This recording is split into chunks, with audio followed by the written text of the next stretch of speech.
Between Alaska and Russia, two islands sit 2.4 miles apart, on one American soil, on the other a Russian military post. No fence, no wall, just open water and an international border that splits the same day into two different calendar dates.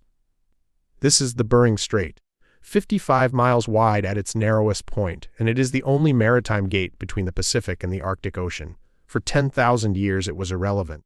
In the next 10, it may be one of the most contested stretches of water on Earth. The Bering Strait exists because of an accident of geology. Look at a chart. Alaska's Seward Peninsula jabs west toward Russia's Chukotka Peninsula, and between them the continental shelf rises to within 165 feet of the surface. Shallow enough that during the last ice age, when sea levels fell by more than 300 feet as water locked into glaciers, the sea became dry land. A 1,000-mile wide corridor called Beringia, the road the first Americans walked to reach the Western Hemisphere, perhaps 23,000 years ago. Then the glaciers melted, the strait reflooded, and two worlds became separate. Sitting at the center of this now submerged highway are two specks of rock, Big Diomede Russian and Little Diomede American. They are separated by the international date line. Stand on Little Diomede and you can see tomorrow. Here is why the strait matters now. Arctic sea ice is retreating. In 2025, summer Arctic ice extent was among the 5 lowest on record, according to the National Snow and Ice Data Center. As ice withdraws, the Northern Sea Route, the shipping corridor along Russia's Arctic coast, becomes navigable for more months each year. That route cuts the sailing distance between Rotterdam and Shanghai by roughly 7,000 miles compared to the Suez Canal alternative. Every vessel using the Northern Sea Route must pass through the Bering Strait. In 2024, approximately 680 large ships transited the strait, according to MMXK vessel monitoring data, a figure that has roughly doubled over the past decade. Russia's Northern Sea Route carried nearly 38 million tons of cargo in 2024, a new record driven largely by LNG exports from Yamal and Arctic oil terminals.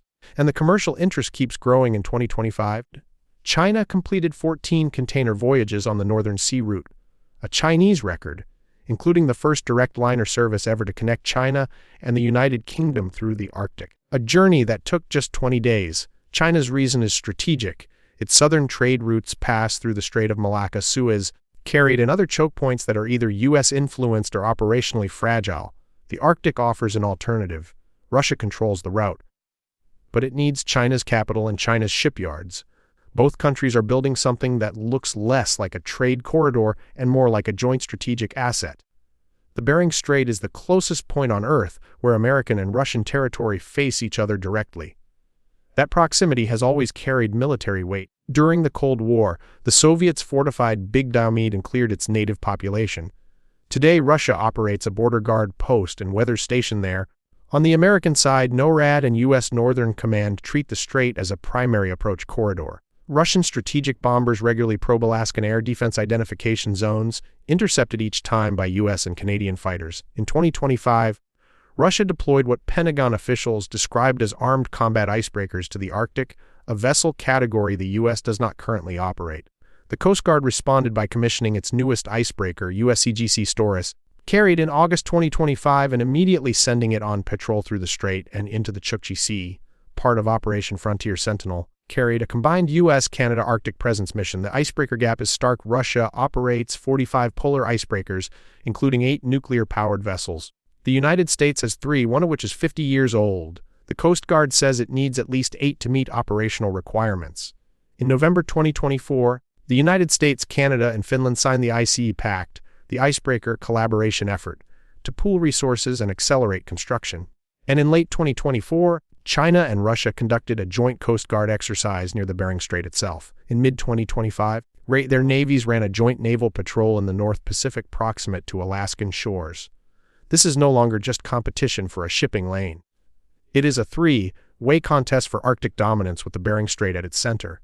There is a proposal, recurring every decade like a fever dream, to tunnel under the strait, a 1.2-kilometer undersea rail link connecting Siberia to Alaska, plugging Russia into the North American rail network. Russia's government has floated versions of this since the early 2000s.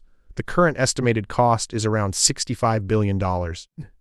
The geopolitical reality makes it nearly impossible. You do not build a physical land bridge to a country running a war in Europe.